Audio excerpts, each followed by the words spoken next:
Assalamualaikum warahmatullahi wabarakatuh.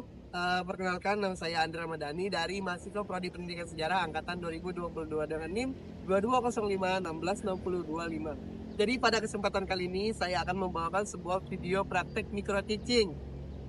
Mungkin tanpa berlama-lama, mari simak video berikutnya ya guys ya. Dadah.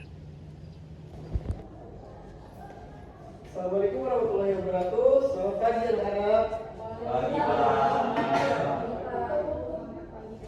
Oke. Baik, sebelum kita mulai pembelajaran pada hari ini, alangkah baiknya kita berdoa ya, ya. Berdoa dimulai.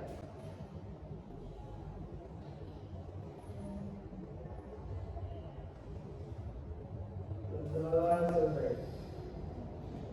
Sebelumnya untuk ke kelas ada nggak pengunjung yang sudah masuk atau yang nggak masuk ini? Yang ada izin sakit atau gimana? Alhamdulillah semua ya. Oke. Jadi pada hari ini kita akan belajar mengenai perkembangan kerajaan Islam di Indonesia. Mungkin sebelum kita masuk ke materi selanjutnya, ada yang ingat nggak nih sebelumnya mengenai pembelajaran di minggu lalu? Kira-kira ada yang ingat? Rahman? Ingat nggak pembelajaran kita di minggu lalu? Tentang kerajaan Islam. Oh, belum. Kita baru aja memulai di materi kerajaan Islam. Mungkin jadi ya. Pada minggu lalu kita mempelajari tentang kerajaan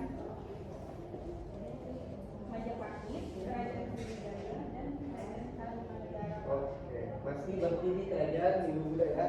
Oke, terima kasih Putri ini telah mengingat pembelajaran kita di minggu lalu ya. Oke, sekarang kita mulai masuk di perkembangan kerajaan Islam di Indonesia. Nah, di sini ada kerajaan Banten. Oke. Jadi untuk langkah-langkah pembelajaran pada hari ini, Bapak akan menjelaskan dulu terlebih dahulu nih, menjelaskan langkah-langkahnya. Yang dimana Bapak nanti akan menjelaskan sedikit mengenai kerajaan Banten, dan nanti bakal Bapak bentuk kalian dalam dua kelompok, yang masing-masing nanti bakal mengerjain LKTD yang telah Bapak buat, lembar kerja peserta didik yang berbentuk kelompok berjumlah 2 kelompok nantinya. Dan setelah diskusi nanti, bakal setiap perwakilan kelompok bakal maju untuk menjelaskan hasil diskusi kalian dan di lembar LKTD. Oke? Jadi di sini ada kerajaan Banten. Nah, sebelumnya ada yang pernah nggak dengar kan nih mengenai kerajaan Banten? Kira-kira Desti pernah dengar nggak sebelumnya kerajaan Banten itu apa? Nggak pernah ya? Dewi? Rifki? Pernah Pak? Pernah. Ya. Di mana tuh tahu mengenai sumber informasi kerajaan Banten ini?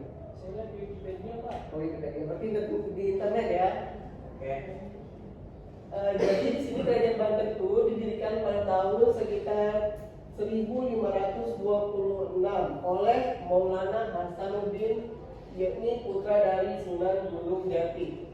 Jadi kerajaan Banten ini juga berpusat di kota Pelabuhan Banten, yang lebih tepatnya pantai barat di ujung barat Laut Jawa. Nah, kerajaan Banten ini terkenal dengan kerajaan maritim ya anak-anak. Oke. Selanjutnya kita mulai masuk ke pembahasan perkembangannya.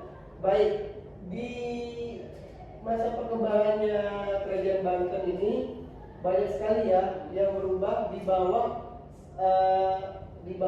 Kesultanan Agung Tirtayasa, yakni yang berkuasa di tahun 1651 sampai 1683. Yakni puncak kejayaannya menjadi pusat perdagangan maritim yang terkuat dan menjalin hubungan dagang dengan berbagai negara Asia. Jadi sebelumnya masa perkembangan kerajaan Banten ini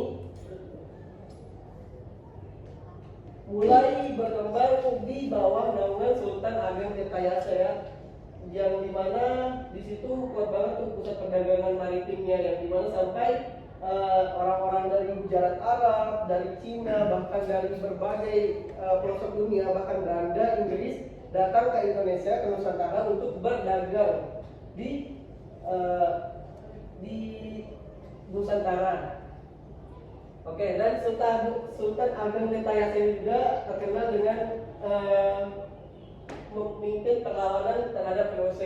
Karena memang dulu kerajaan Banten itu sangat banyak sekali intervensi dari kalangan-kalangan orang asing, Belanda dan lain-lain. Dan Sultan Ageng Tirtayasa inilah yang memimpin perlawanan pada saat itu. Nah, kita masuk di fase keruntuhannya ya.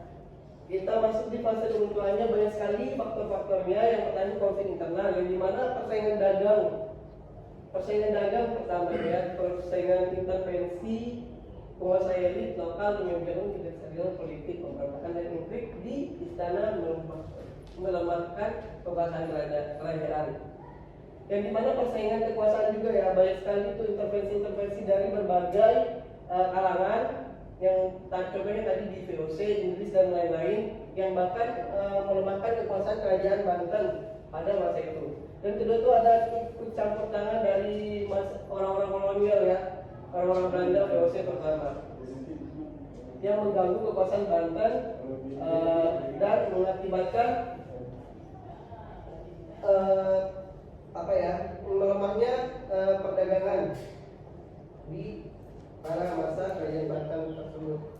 Terus adanya krisis ekonomi yang diakibatkan tadi juga, dan diakibatkan dengan dari intervensi orang asing. Dan ada perang dan agresi juga, perang melawan kerajaan lain seperti Mataram, serta serangan dari Belanda. Ini kerajaan-kerajaan Hindu-Buddha. Oke. Nah, di sini juga ada beberapa peninggalan ya. Di sini ada peninggalan dari Masjid Agung, ada benteng Sandwich, sama di sini juga ada di sini saya Bapak lupa ganti nih kemarin ini. Sebenarnya ini ada Sungai Kasturdi ya. Dan ini adalah Keraton Surowon. Nah, mungkin untuk penjelasannya itu dulu. Nah, kita lanjut lagi di penugasan.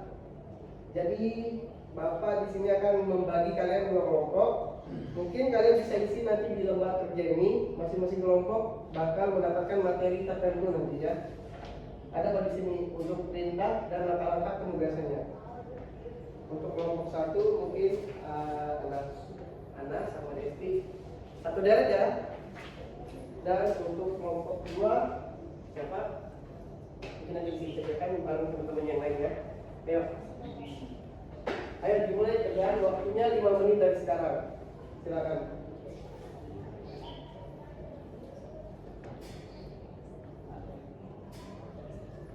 Di mana?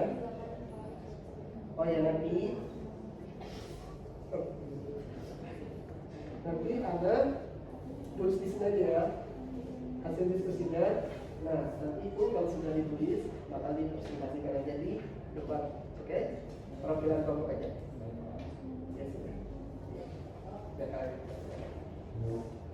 Oke, bagaimana?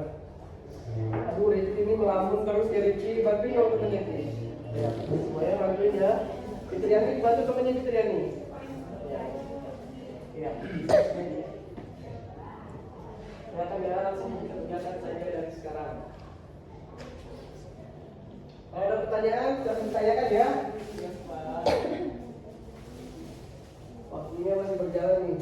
Lanjut aja kerjakan dulu.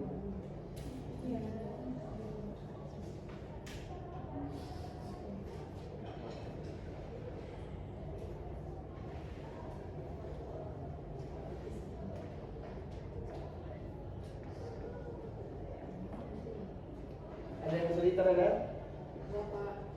Oke, lanjut ya. Desdiana dari pagi teman-teman ya. Ada seperti itu ya. Mungkin dia sih lagi sakit ya? Udah sarapan kan semuanya? Oh, nanti setelah ini sarapan ya di kantin ya. Semangat, ayo. Ayo. Siapa? Bagaimana siapa? Udah bagaimana nih? Kembangan pekerjaan kelompok. Ada yang ditanyakan nggak? Teman, ada yang dua teman? Sudah 3 sama. habis pembicaraan juga ya. Ayo, dilanjut ya, dilanjut. Waktu pengumpulan tinggal 1 menit lagi ya guys ya.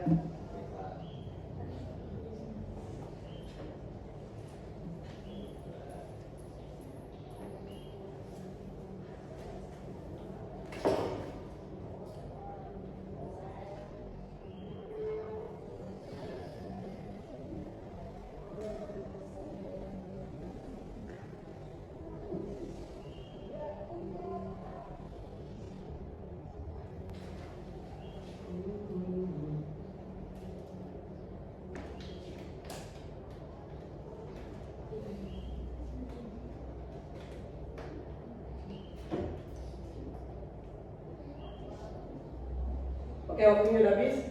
Mungkin anak-anak bisa kumpul dan maju ya. Satu kelompok, satu perwakilan untuk membacakan hasil diskusinya. Kalau udah selesai. Oke.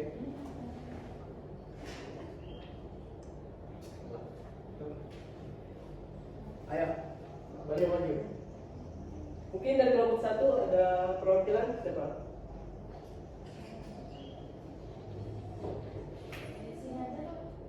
Di depan dong. Iya, di depan. Ayo, siapa? Kamu.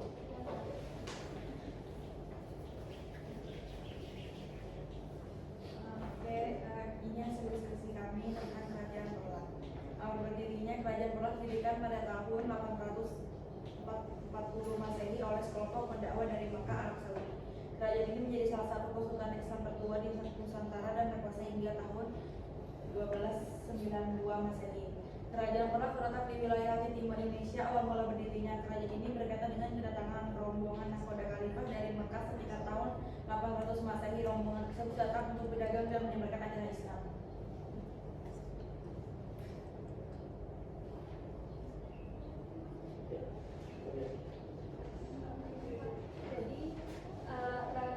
Jadi kami dari kelompok 2 ingin menjelaskan tentang Kerajaan Demak. Jadi Kerajaan Demak didirikan oleh Raden Hatta pada akhir abad ke-16 sekitar tahun 1478 atau 1500 Masehi. Sebelumnya daerah ini merupakan bagian dari Kadipaten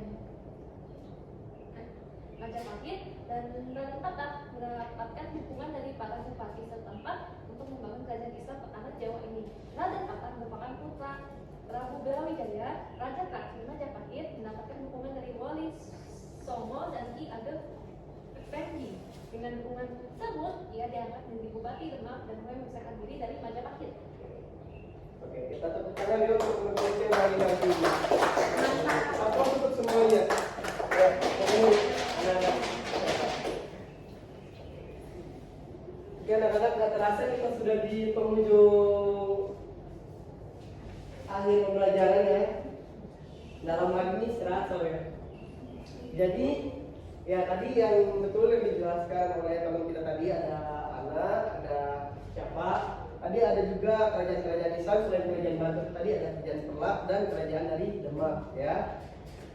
Mungkin itu saja untuk pembelajaran pada hari ini. Mungkin untuk pertanyaan serta ada yang mau ditanyakan untuk anak-anak? Jelas ya? Oke, terima kasih ya, tanggal banget kita untuk semuanya. Karena jam udah menunjukkan waktu istirahat, mungkin kita tutup dulu untuk kelas pada hari ini ya. Sebelum kita mengakhiri kelas, mari kita berdoa. Berdoa dimulai. Berdoa selesai.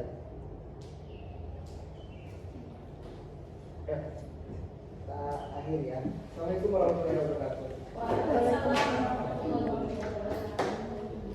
Mungkin itu saja video praktek yang dapat saya tampilkan. Saya Andri Ramadan, pamit undur diri. Assalamualaikum warahmatullahi wabarakatuh dan terima kasih. Dadah.